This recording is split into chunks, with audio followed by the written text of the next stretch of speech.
संभल में राहुल गांधी के खिलाफ कोर्ट में याचिका दायर। विवादित बयान पर मार्च कार्रवाई की मांग। 1978 में उत्तर प्रदेश के संभल संभल में भयानक जंग कांग्रेस हुई, सांसद राहुल गांधी के जिसमें बयान सरकारी आंकड़ों के अबर अनुसार फाइट इज मुस्लिम विद समुदायों पर आरएसएस, बीजेपी एज 184 वेल हिंदुओं एज की इंडियन हत्या कर स्टेट दी गई। को लेकर विवाद खड़ा हो गया हजारों है। हिंदुओं ने पलायन इस किया बयान पर और उनकी आपत्ति जताते संपत्तियों हुए पर हिंदू शक्ति स्थानीय दल के मुस्लिमों ने राष्ट्रीय कब्जा कर अध्यक्ष लिया। सिमरन गुप्ता ने संभल के एमपी इन दंगों की जांच और एमएलए पीड़ितों कोर्ट में को न्याय याचिका दिलाने के दायर लिए की है। तत्कालीन सरकार ने कोई याचिका में ठोस कदम आरोप नहीं उठाया, लगाया गया है कि राहुल लेकिन गांधी पलायन के करने बयान वाले से हिंदुओं विद्रोह की की संपत्ति भावना को को वापस भड़काने लिया का गया। प्रयास किया गया है। बीते साल इन घटनाओं की सिमरन पुनः गुप्ता, जांच में जो यह मूल भी रूप सामने से आया बहजोई कि संभल की तत्कालीन निवासी हैं सरकार ने और वर्तमान में दंगों दिल्ली से में रह जुड़े रही हैं, मुकदमे वापस ने लेकर ये न्यायाधीश याचिका को गहरी एडवोकेट क्षति सचिन पहुंचाई। गोयल के माध्यम से दायर की है।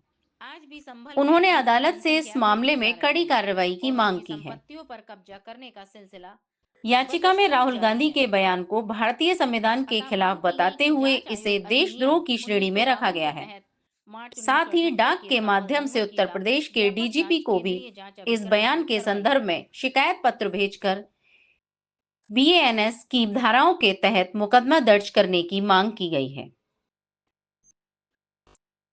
सिमरन गुप्ता ने कहा कि राहुल गांधी के बयान ने राष्ट्र विरोधी भावना को बढ़ावा दिया है और यह बयान न केवल राष्ट्रीय एकता को आघात पहुंचाता है, बल्कि समाज में वैमनस्य फैलाने का काम भी करता है।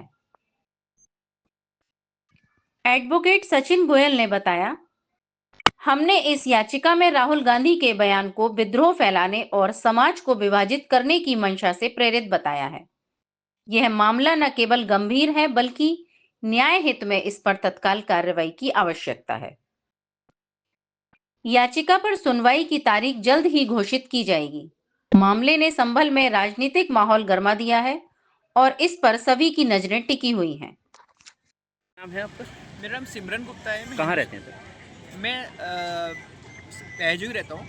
हिंदू सर- छात्र दल का राष्ट्रीय अध्यक्ष हूँ। सर, जिस तरह से राहुल गांधी के खिलाफ में एक याचिका दायर संभल कोर्ट में की गई है, जी। ये पूरा मामला क्या है? मामला यह है कि 15 जनवरी को दिल्ली में कांग्रेस मुख्यालय का उद्घाटन हुआ था। उस उद्घाटन समारोह में राहुल गांधी जी ने एक भाषण दिया था। वो वैसे आए दिन उल्टे सीधे भाषण देते रहते हैं, कभी आतंकवादियों के पक्ष में, कभी देश विरोधी काम करने वालों के पक्ष में, अन्य देश के गद्दारों के पक्ष में। तो उसी कड़ी में एक भाषण दिया था कि हमारी लड़ाई आरएसएस और बीजेपी से नहीं है, हमारी लड़ाई इंडिया से है।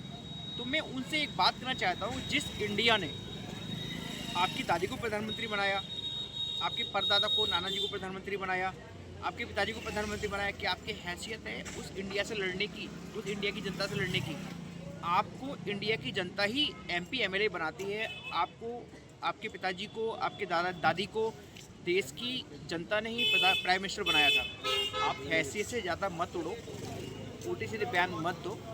कहीं ऐसा ना हो कि देश की जनता आपको भगा भगा के मारे और भूल जाए गांधी परिवार है। वैसे भी आप गांधी तो है नहीं, हिंदू है नहीं, हिंदुत्व के खिलाफ हमेशा बयान देते हैं, हिंदुत्व के बारे में उल्टा सीधा बोलते हैं। तो आपकी फितरत रही है, वही आप आदत छोड़ोगे नहीं। इसीलिए मैंने बात दायर की है यहाँ पर जिला न्यायालय में।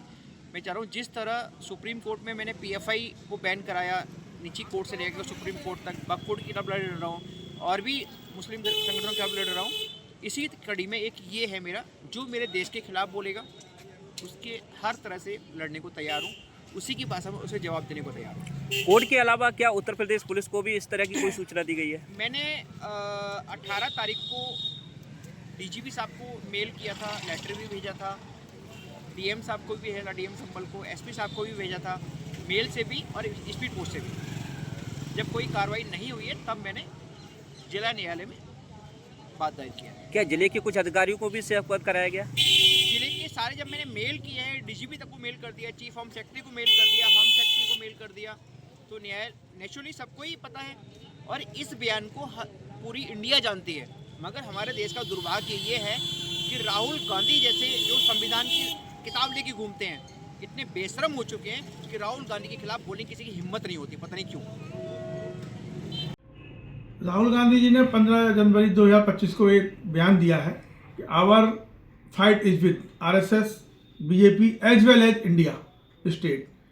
उनका ये कहना कि हमारी लड़ाई आरएसएस और बीजेपी जैसे इंडिया से भी है, ये हमारे भारतीय संविधान की भावना को ठेस पहुंचाता है। और इस संबंध में मेरे क्लाइंट सिमरन गुप्ता हैं, उन्होंने इस संबंध में याचिका कोर्ट में डाली है धारा 173(4) BNSS के तहत, और उन्होंने मांग की है कि राहुल गांधी के खिलाफ FIR दर्ज करके जांच की जाए। ये मामला देशद्रोह का है, कॉग्निजेबल ऑफेंस है। कोर्ट ने अभी जुडिक्शन पे कल इशू पे रोका हुआ है, कल जुडिक्शन पे बहस होनी है, उसके बाद आगे की कार्रवाई की जाएगी।